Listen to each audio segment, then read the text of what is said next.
Ka populated by other spirits and forces. The sacred literature refers to 4 distinct realms in this dimension, appropriately translated as shadow worlds, Nita Kurd, the Duat, Sekhet Etepet, and Amentet. They represent detailed, complex terrains that mirror or shadow the physical world as we know it. Despite being translated as the underworld, Nita Kurd has an entirely different meaning. This is truly the sky shadow, a realm that reflects the celestial sphere.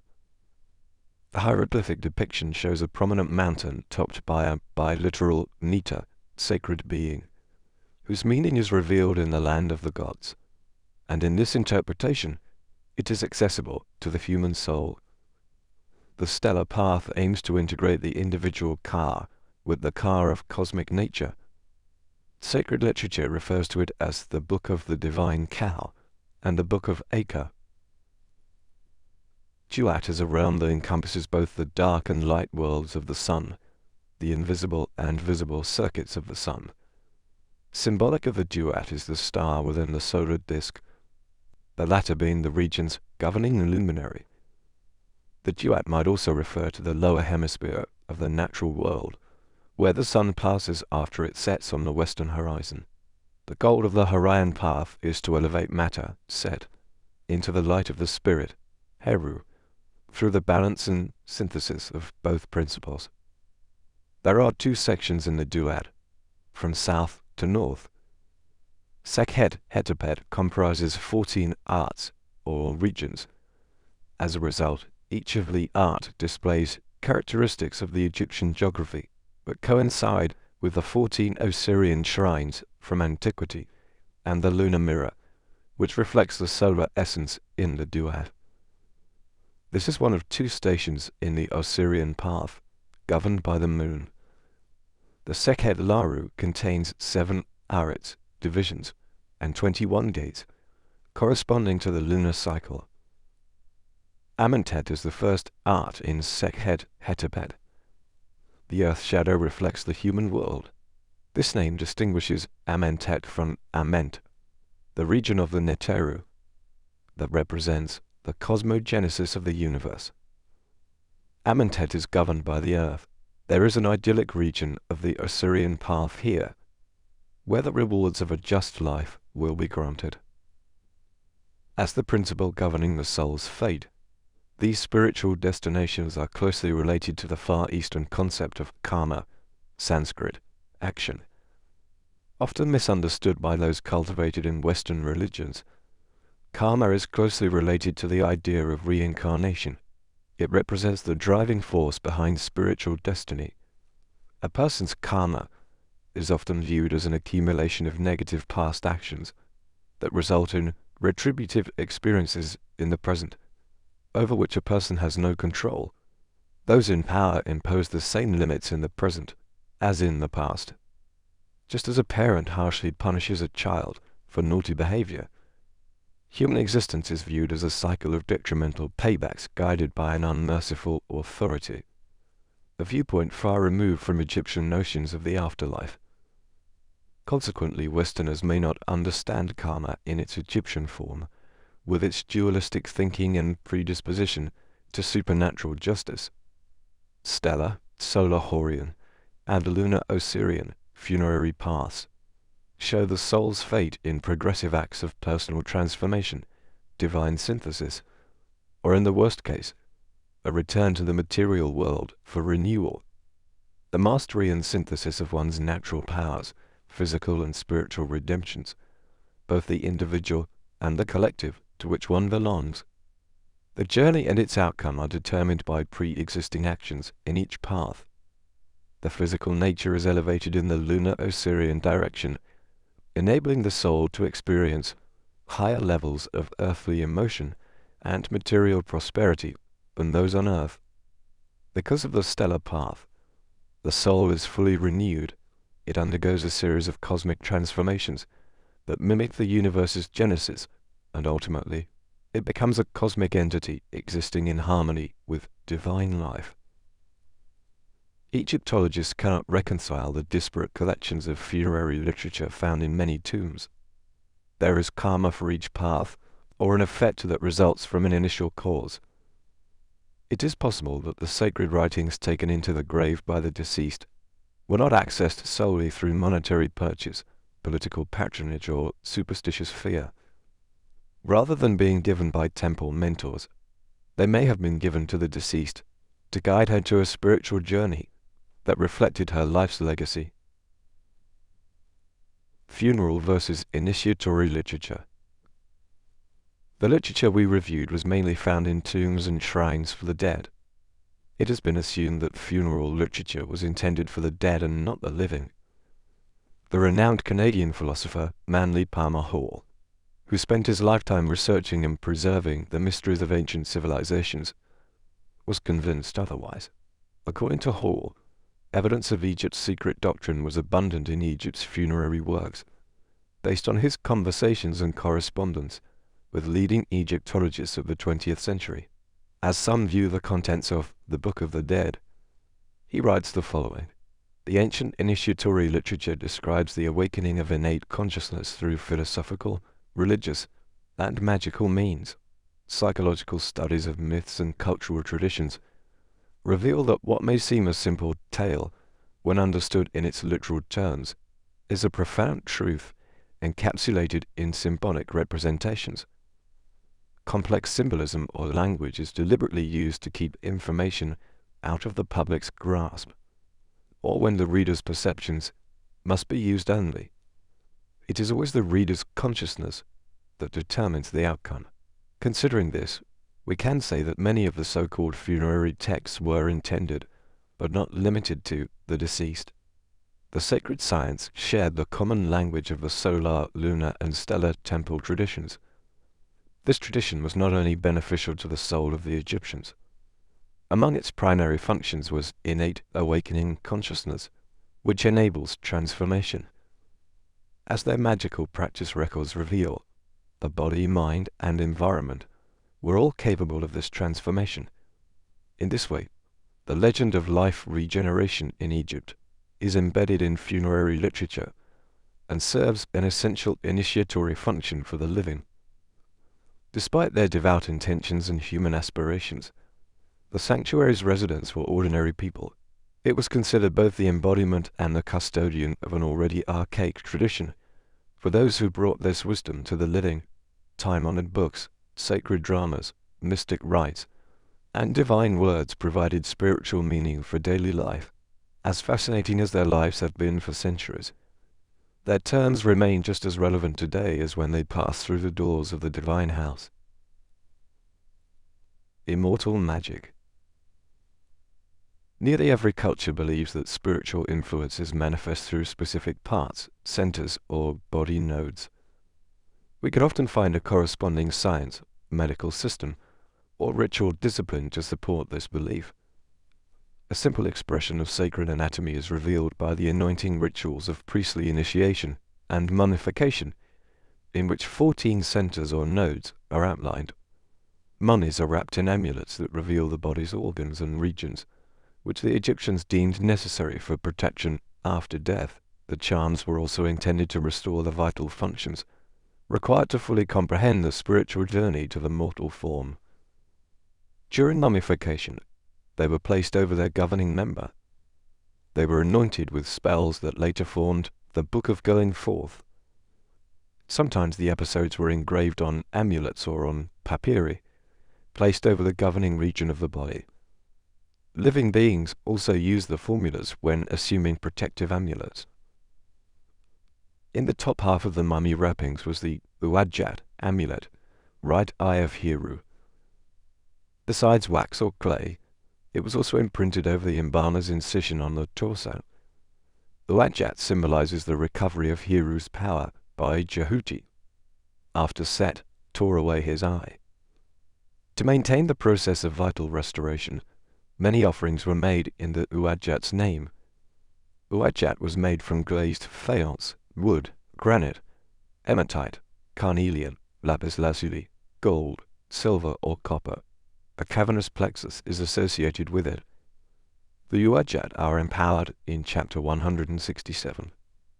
Both Murti eyes are associated with Hiru's two eyes, the sun and the moon. Marjet represents the day's boat, while Meskhetiet represents the night's boat. They are rarely depicted together, except in the regalia of certain high priests and royal figures. In Tutankhamun's mummy, the Murti were placed in a belt around his waist. The Egyptians considered the neck to be a vulnerable psychic center. All efforts were made to protect the back and the front of the neck, the living and the dead, with magical amulets and figures hung around the neck and over the pharyngeal plexus. Known as the amulet of the pillow, the ursh was the essential protective device for the living and the ossirified. Modeled after the large wooden headrests used by the Egyptians under their necks, it is made from hematite or iron, substances associated with Seth's power. In chapter 166, we discover the amulet protects the neck to prevent the head from being taken from a spiritual sojourner. In her funerary aspect, Head-Her is associated with the Yusek, a collar or pectoral whose gold collar brings life to the wanderer. On the day of interment, chapter 158 was recited as the collar was placed around the neck. Nerot, or the coupling of the vulture, replaced Yusek in some epochs. It was also gold and placed on the mummy's neck. This amulet, associated with the pulmonary plexus, is empowered by chapter 157. The ab or heart amulet is made from a durable material, usually greenschist or carnelian. It was found after the Solar Horian epoch, first intermediate period, in the image of Kepa, the Scarabaeus sesa beetle. The heart was placed over the mummy's removed heart or the cardiac plexus. On its underside were engraved chapters 26 to 30 of the Book of Going Forth. In embalming ceremonies, the Sen priest who wore the mask of Anpu placed the amulet in the mummy to ensure that the heart would remain with the soul. Because of its presence, the heart was commanded not to oppose or speak against the initiate, so that the continuous transformation could occur. Asar's Jed pillar is described in chapter 155. There are vertebrae associated with this Nito's spinal column. In this context, Jed means firmness, stability, and setting upright. While the chapter specifies gold, most examples are wood, wax, or gilded bitumen. Some have been rendered in lapis lazuli, carnelian, and mother of emerald inlay. Jed was placed parallel to the spinal cord on the torso, corresponding to the body's epigastric solar plexus, and Kamu, rose flower juice, was dripped on the Jed, then placed parallel to the spinal cord on the torso. This raised the body into the inner world. Chapter 156 describes Orset's Thet, known as the buckle, which brought the wearer the virtues of this goddess, particularly her words of power, spells, and magic. Thets were carved from red jasper, carnelian, porphyry, glass, faience, and sycamore wood, and dipped in and Kamu flower juice.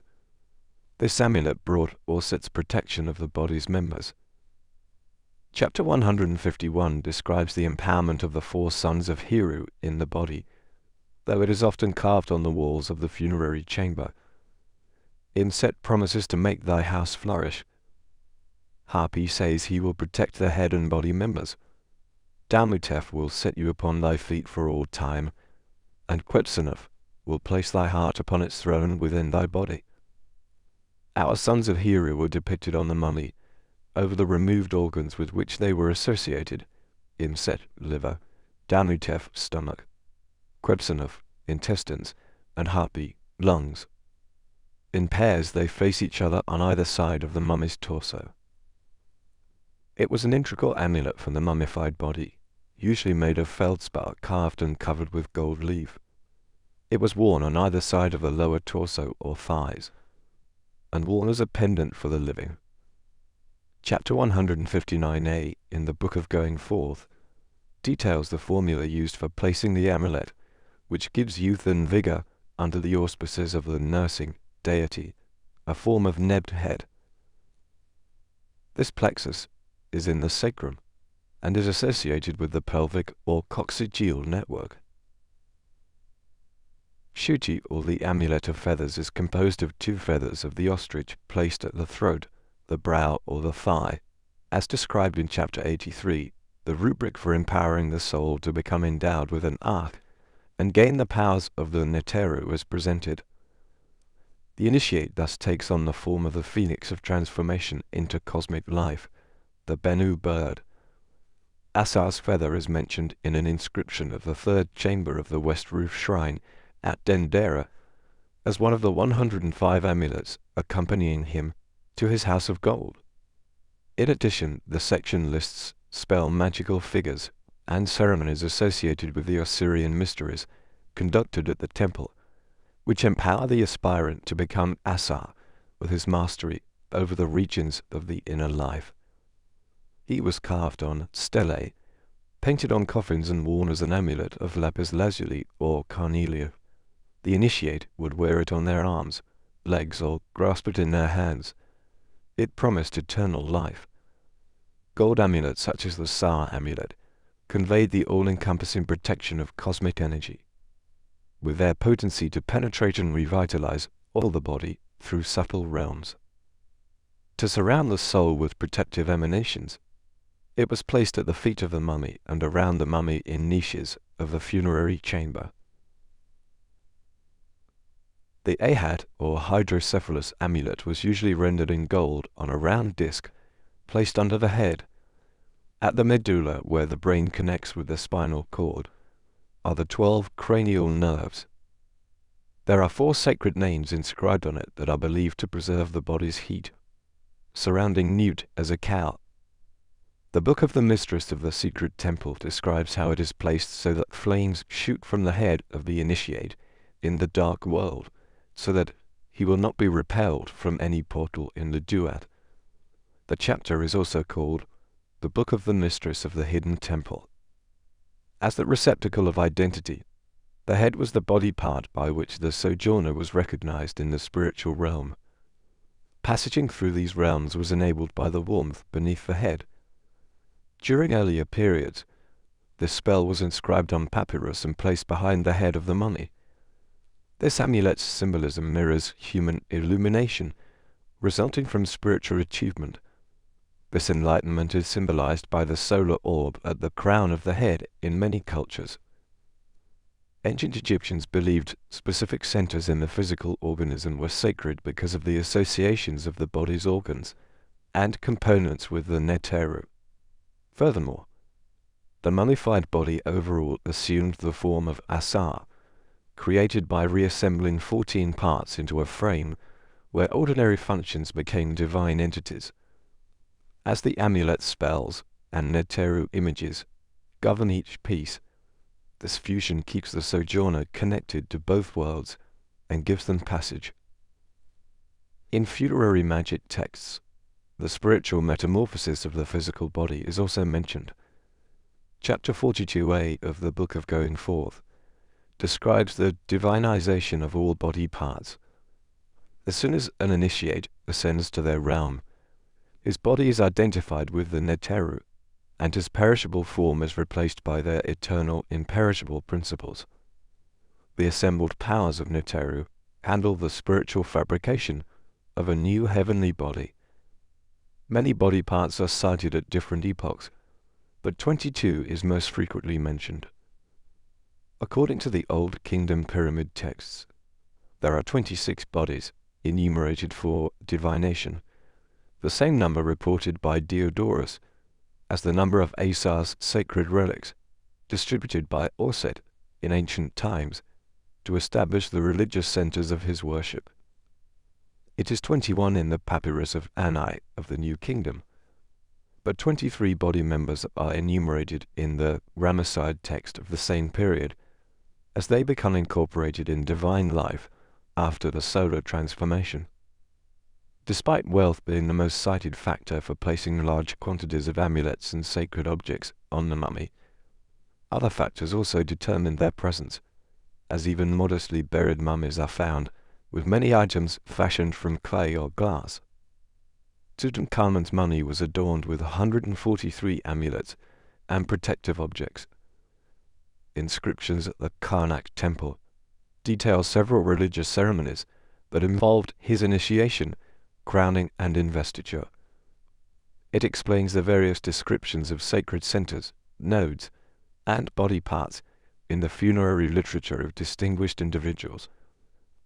The traditional rejuvenation of the original body's 14 vital functions was also intended to create a new spiritual body with 22 members, and gain other metaphysical parts through temple consecration. In Egyptian metaphysics, elevating the physical body and its functions is one of the primary spiritual goals. The acquisition of the exalted senses possessed by the Neteru and their use by the soul reborn into sacred regions coexisted with this process. An example of this could be found in one passage of the pyramid texts. I'm not from the earth, I'm from the sky. As a heron I have soared to the sky and kissed the sky as a falcon. As a locust that shadows the sun, I have reached the sky. Number 467. Utterance. Entombment ceremonies. Esoteric Egyptian religion aims to transform the human fabric into divine substance, whether on the lunar, solar, or stellar paths. Death transforms the body into its rudimentary earthly component.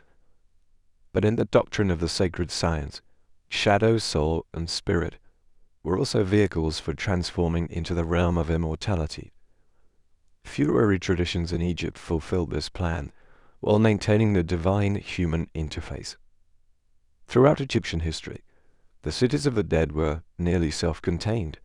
From the east bank of the Nile, the funerary centers were carefully separated from the commercial, residential, and religious endeavors.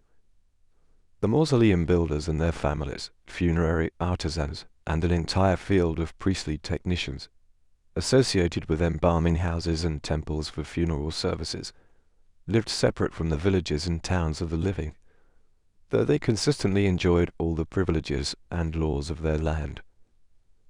Before entombment, several specialists at the necropolis provided careful preparation and care for the deceased.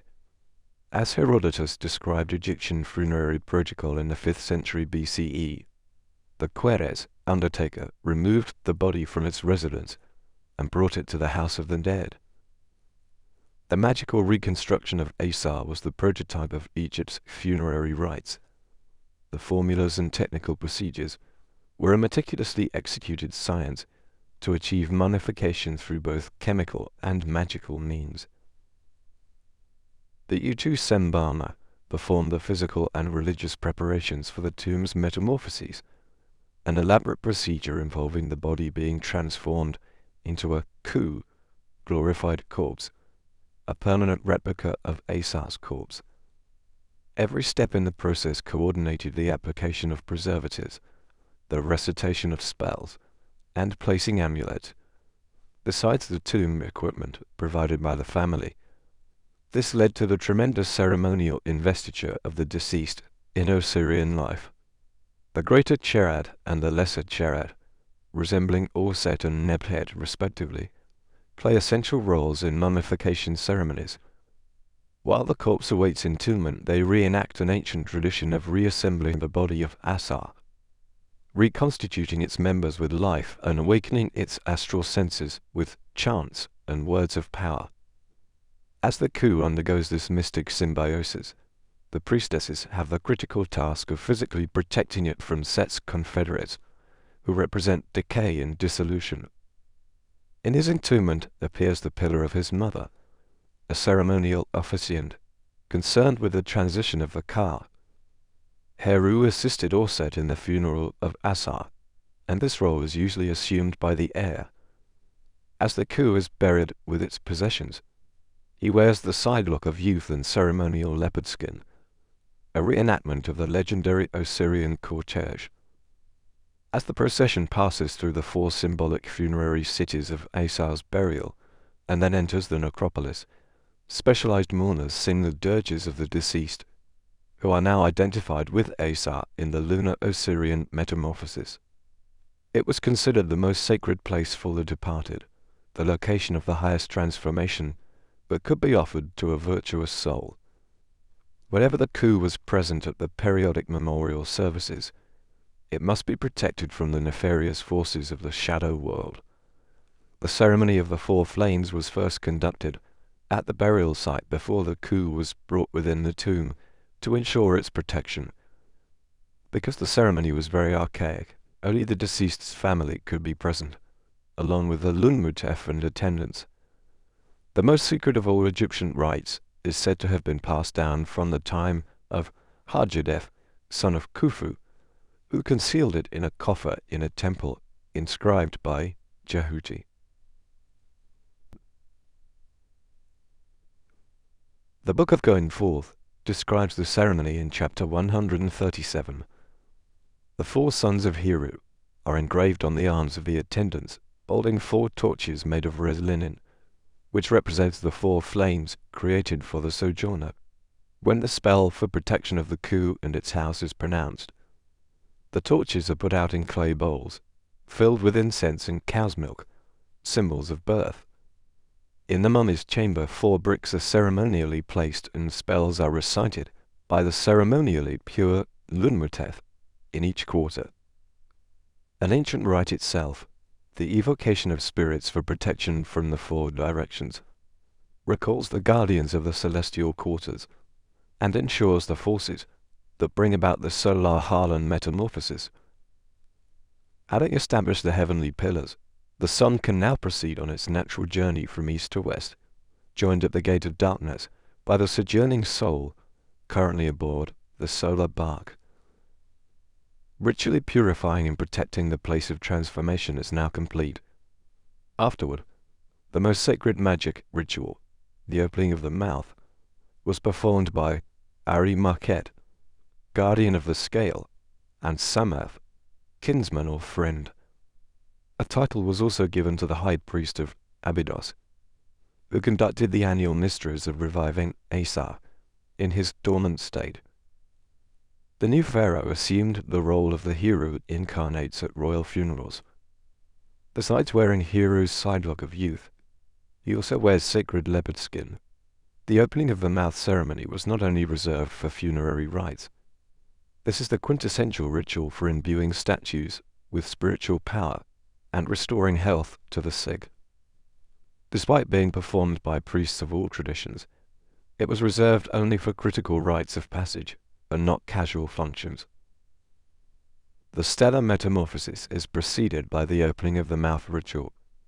The Un-Ra, who opens the mouth, bestows the sojourner with the rose quartz Peshenkef scepter upon entering the heavenly realm. As the lifeless form merges with cosmic life, the Seb-Ur scepter is given in the shape of the constellation Draco, empowering it with speaking and eating functions. Afterward, the deceased is given the Ur-Hekau, the instrument for transmitting the Sa of divine beings. The funerary liturgy is spoken of smiting or striking the recipient initially with these scepters to restore the lost functions. This may awaken latent senses as if transitioning from an earthly to cosmic existence. During the mouth's opening ceremony, rites were performed solely for the statue of the deceased, which was to house the Ka after transformation. Their eyes or skulls were discovered mutilated to ensure the embodiment of the Ka only into its specially consecrated image. There was such importance attached to this image in the afterlife than any other likeness which may have been made during the lifetime of the deceased, that it was installed, along with a Ka statue, in the tomb, to prevent evocation of the dead into the unwholesome atmosphere outside of the consecrated grave. It is exemplified in the so-called reserve heads of early dynastic tombs. Immediately following the opening of the mouth, the first act of self-empowerment by the deceased is celebrated. With all her abilities spiritually restored, the funerary feast allows those present to share in the magic gained from the 3 changes in the tomb. Because of the belief that occult energy emanated from the sky and the grave, the Egyptian funerary ceremony allowed a transference of this power through its time-honored communion ritual. The Setam provided provisions for the new sojourner and her guests, including bread, meat freshly slaughtered, beer, fruit and grains. A group of magical specialists came forward following the funeral feast,